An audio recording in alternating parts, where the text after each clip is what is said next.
Welcome to my journey through the Bible. This will be applications that you can apply to your life and a little more in depth about the chapter.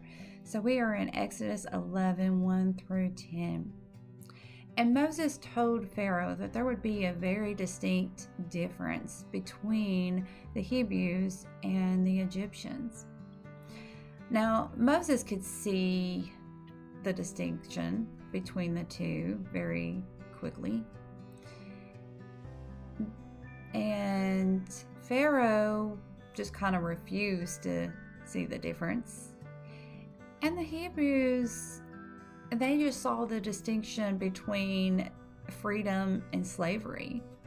But later on, when they're taken into the wilderness, they will learn about God and His laws. And remember, God sees who we will become, not who we are right now. Some people can really see God working in their lives, while others only see what they can get as a reward at the end. And some will be as foolish as Pharaoh and be blinded to the fact that God is so very powerful. Pharaoh had made up his mind way before the plagues ever started that there could not be anybody greater than himself.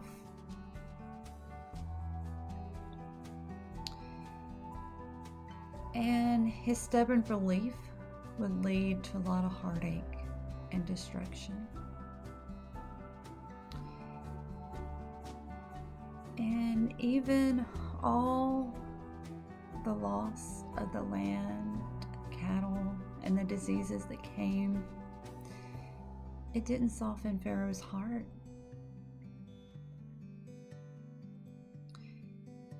And sadly, sometimes it takes something big, like the loss of a loved one, or the loss of everything that you have, before you can see God. And even sometimes during the loss of a loved one or the loss of everything that you have, people will still blame God and they'll be blinded to the truth.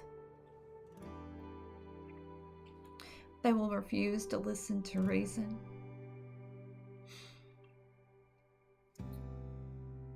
And to even think that they could be wrong. They would refuse to think that they could be wrong about anything. And it's going to take the loss of Pharaoh's son to force him to see the authority that God has.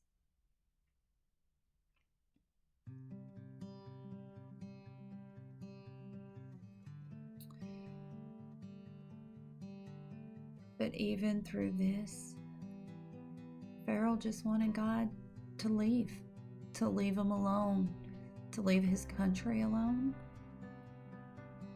So don't wait for some great loss to happen in your life before you turn your heart and your mind to God.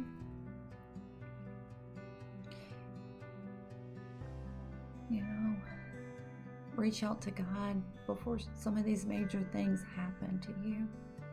It would save you lots of heartache, lots of sorrow. And Moses and Aaron had warned Pharaoh, but Pharaoh wouldn't listen. There were 6 warning signs that God gave Pharaoh during these plagues before there was any major consequences that came about.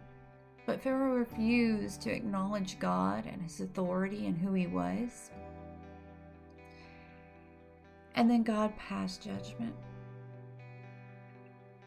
Sooner or later, people will have to answer for their decisions and for the sin that they've made.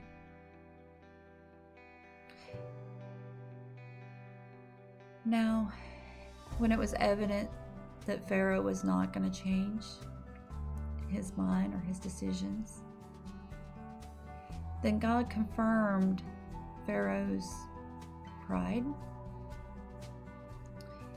and he set the painful consequences of his actions before him. Now, God has given us many warnings before he ever passes judgment. Before the consequences are set into play. And God says, I have no pleasure in death of the wicked. That's in Ezekiel 33:11.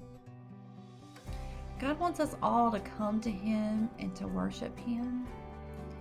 But many will be consumed with life that they won't even have time for God.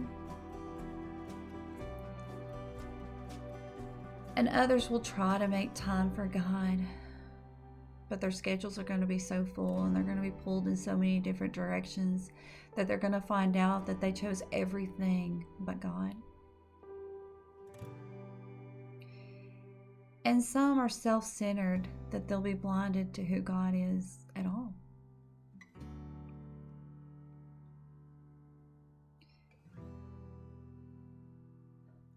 We are all in the same storm. Some of us are in the boat. Some of us are in the water, holding on to the side of the boat for dear life.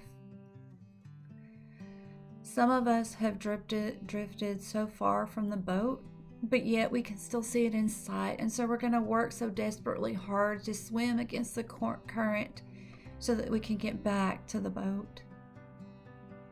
And some of us are going to be so far from the boat that we can't even see it, that we're going to be drowning.